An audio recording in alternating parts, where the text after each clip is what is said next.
আমি একটা কথা বলি, এটা আগাম বলা হচ্ছে কিনা জানি না, কিন্তু আলামত তো আপনারা নিশ্চয়ই বুঝতে পারছেন। এই সংসদের শুরুতেই একটা জটিলতা তৈরি হয়েছে, ওই যে দ্বিতীয় শপথকে ঘিরে। দ্বিতীয় শপথের সাথে যুক্ত আছে গণভোট, যুক্ত আছে জুলাই সনদ বাস্তবায়ন। আমার ধারণা, যেহেতু সংসদে নিরঙ্কুশ সংখ্যাগরিষ্ঠতা আছে আর বিএনপি বরাবর সংবিধান অনুযায়ী চলতে চায়, সুতরাং তারা মনে করে যে গত 18 মাসে ডক্টর মোহাম্মদ ইউনূসের বহু কর্মকাণ্ড তারা সমর্থন করেনি। সমর্থন না করলে প্রবল বিরোধিতার মধ্যে দেশে অন্য কোনো পরিস্থিতি তৈরিও করতে চায়নি।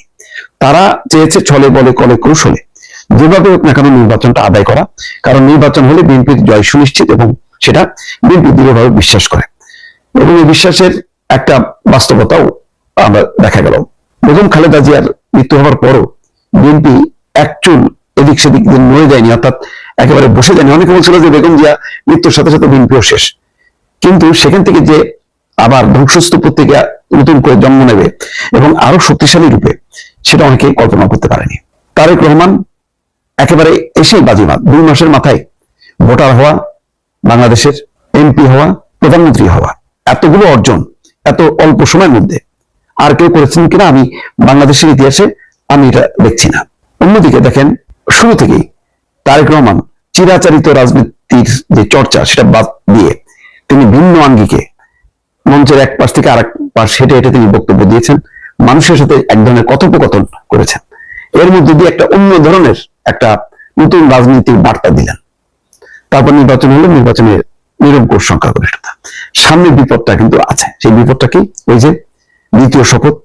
সেই শপথের জায়গা থেকে বিএনপি বাঁচবে কিভাবে?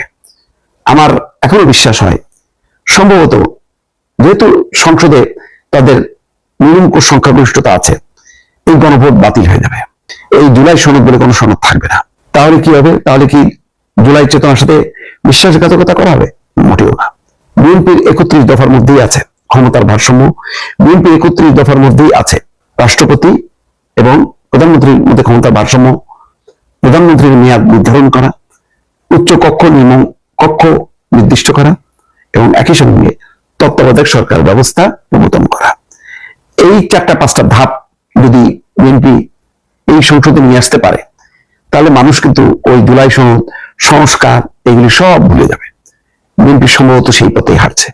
বিএনপি আর পেছনের পথে হাঁটবে না। বিএনপি এই সংসদকে, এই সংবিধানকে উপেক্ষা করার মধ্য দিয়ে স্বাধীনতা মুক্তিযুদ্ধকে তারা কোনোভাবেই তার গায়ে মানে একটা দাগ পড়ুক, সেই দাগটা কোনোভাবেই বিএনপি পড়তে দেবে না।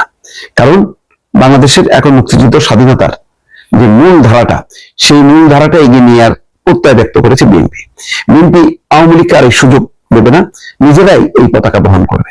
সুতরাং বিএনপি এই দ্বিতীয় শপথ, সংবিধানের সাথে সাংঘর্ষিক গণভোট, জুলাই সনদ, এগুলোকে আর তোয়াক্কা না করেই সম্ভবত সংসদে একটি ভিন্ন মাত্রা যুক্ত করবে, যেটা হচ্ছে বিদ্যমান যে সংবিধান, তার আলোকে আরো কি কি সংস্কার করা যায়, 31 দফাকে কিভাবে মানে বাস্তবায়ন করা যায়, সেই পথেই হাঁটবে। সেই পথে হাঁটলে বিএনপির ধারণা যে জুলাই সনদ, গণভোট, দ্বিতীয় শপথ, এই বিষয়গুলো একেবারেই অপ্রাসঙ্গিক হবে।